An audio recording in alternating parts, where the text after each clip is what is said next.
তো ওদের এই মুহূর্তে একটা গুরুত্বপূর্ণ আপডেট নিয়ে আপনাদের সামনে হাজির হয়েছে প্রাইমেটের 2023 সম্পর্কিত। যে গত 7ই মে যে প্রাইমারি টেট 2023-এর জন্য পর্ষদের তরফ থেকে একটা মডেল অ্যান্সারকে পাবলিশ করা হয়েছিল এবং সেখানে বলা হয়েছিল এই প্রশ্নের যদি কোনো ভুল থাকে, যেটা ক্যান্ডিডেটসদের বলে ভুল বলে মনে হবে, তাহলে তারা চ্যালেঞ্জ করতে পারে এবং তার জন্য উপযুক্ত তথ্য প্রমাণ কিন্তু দিতে হবে। এরই পরিপ্রেক্ষিতে কিন্তু প্রায় 585 জন ক্যান্ডিডেটস তারা যে অভিযোগ জানায়, চ্যালেঞ্জ জানায় যে কি কি প্রশ্ন ভুল রয়েছে এবং তার সপক্ষে যে যুক্তি বা সপক্ষে যে রিলেভেন্ট যে ডকুমেন্টস তারা কিন্তু পাঠায়। তারই পরিপ্রেক্ষিতে পর্ষদের তরফ থেকে একটা পাঁচটা সাবজেক্টের একটি বিশেষজ্ঞ কমিটি তৈরি করা হয় সেই অ্যান্সার কি যাচাইয়ের জন্য। অর্থাৎ পর্ষদের তরফ থেকে যে 150টা অ্যান্সার কি দেওয়া হয়েছিল, 150টা প্রশ্নের, ওকে, তার অ্যান্সার এবং যে ক্যান্ডিডেট যারা চ্যালেঞ্জ করেছিল তার অ্যান্সার কোনটা সঠিক তার একটা টেলি করার জন্য, ওকে। এবং তারই পরিপ্রেক্ষিতে যেখানে যে তথ্যটা উঠে আসছে সেটা হচ্ছে প্রায় দুটো প্রশ্ন কিন্তু ভুল, সেটা পর্ষদের তরফ থেকে তৈরি করা ওই যে বিশেষজ্ঞ কমিটি দ্বারাই কিন্তু সেটা বাহির করা হয়েছে। অর্থাৎ দুটো প্রশ্ন কিন্তু প্রাইমেটের 2023-এর আপাতত এখনো যা আপডেট তাতে দুটো প্রশ্ন কিন্তু ভুল রয়েছে এবং এই দুটো প্রশ্ন কারা পাবে, কিভাবে পাবে, সেটাও কিন্তু বলা হয়েছে। যারা যে দুটি প্রশ্ন ভুল বলে মনে করছে বিশেষজ্ঞ কমিটি, সেই সমস্ত প্রশ্ন যদি কোনো ক্যান্ডিডেট অ্যাটেম্প্ট করে তাহলে সেটা সে তার জন্য যে নম্বর সেটা কিন্তু সে পাবে, কিন্তু যদি অ্যাটেম্প্ট না করে তাহলে কিন্তু পাবে না, এটা কিন্তু বলা হচ্ছে।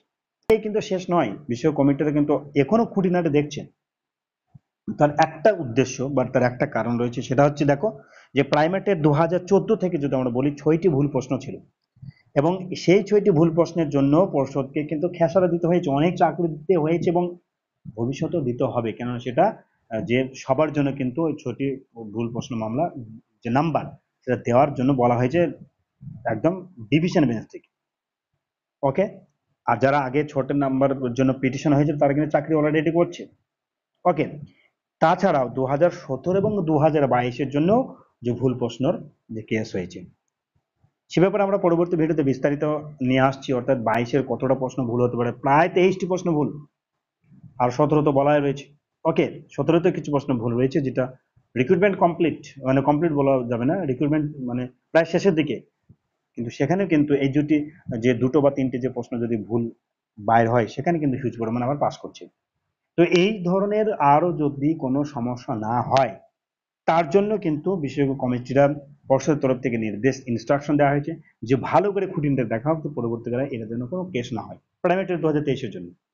সেই জন্য আপাতত দুটো প্রশ্ন কিন্তু ভুল পর্ষদের যে দ্বারা তৈরি বিশেষজ্ঞ কমিটি তিনারা এটা কিন্তু দুটো প্রশ্ন ভুল পেয়েছেন এবং এই দুটি প্রশ্নের অ্যান্সার যারা অ্যাটেম্প্ট করেছে তারা কিন্তু পাবে, কিন্তু যারা করেনি তারা কিন্তু পাবে না। কবে সেটা পাবলিশ হবে বা কি করে জানতে পারবে?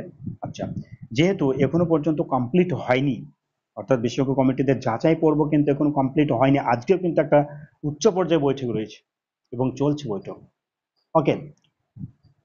এটা জুন মাসে কিন্তু কমপ্লিট করার জন্য বলা হয়েছে, যে জুন মাসে কিন্তু এই যে প্রশ্ন যে যাচাই পর্ব অ্যান্সার কি যাচাই পর্ব সেটা কিন্তু কমপ্লিট হয়ে যাবে জুলাইয়ের দিকে, সম্ভবত ফার্স্ট উইকে একটা নোটিফিকেশন দিয়ে আর একবার ফাইনাল অ্যান্সার কি পাবলিশ করবে পর্ষদ এবং সেখানে কিন্তু বলা থাকবে যে কোন দুটি প্রশ্ন ভুল ছিল এবং তার জন্য যারা অ্যাটেম্প্ট করছে তাদের চাকরি বলছে তাদের অ্যাটেম্প্ট কিন্তু নাম্বার দেওয়া হবে, এটা কিন্তু নোটিফিকেশন উল্লেখ থাকবে। তারপরে কয়েকদিনের পরে কিন্তু ফাইনাল যে রেজাল্ট সেটা কিন্তু অফিসিয়ালি ভাবে পাবলিশ করা হবে। এটা প্রাইমেটের 2023-এর জন্য, ওকে। অর্থাৎ প্রাইমেটের 2023-এর যাতে কেস না হয় প্রশ্ন ভুলের জন্য, তার জন্য কিন্তু পর্ষদের তরফ থেকে ভালোভাবে কিন্তু সেরকম ভাবে যাচাই করা হচ্ছে, ওকে। তো এটাই ছিল আজকের একটি গুরুত্বপূর্ণ ইনফরমেশন। আর প্রাইমেটের 2017-তে কতটা ভুল প্রশ্ন রয়েছে এবং 22-এর যে কটা ভুল প্রশ্ন রয়েছে যেটা ডিভিশন বেঞ্চের দ্বারা, হ্যাঁ, সেই ব্যাপারে আমরা পরবর্তী ভিডিওতে বিস্তারিত নিয়ে আলোচনা করছি। অতএব বন্ধুরা, তোমাদের কাছে রিকোয়েস্ট আমার এই চ্যানেলটিকে সাবস্ক্রাইব রাখবে, নোটিফিকেশন পাওয়ার জন্য বেল আইকনটা অবশ্যই করুন। ভালো থাকবে, সুস্থ থাকবে।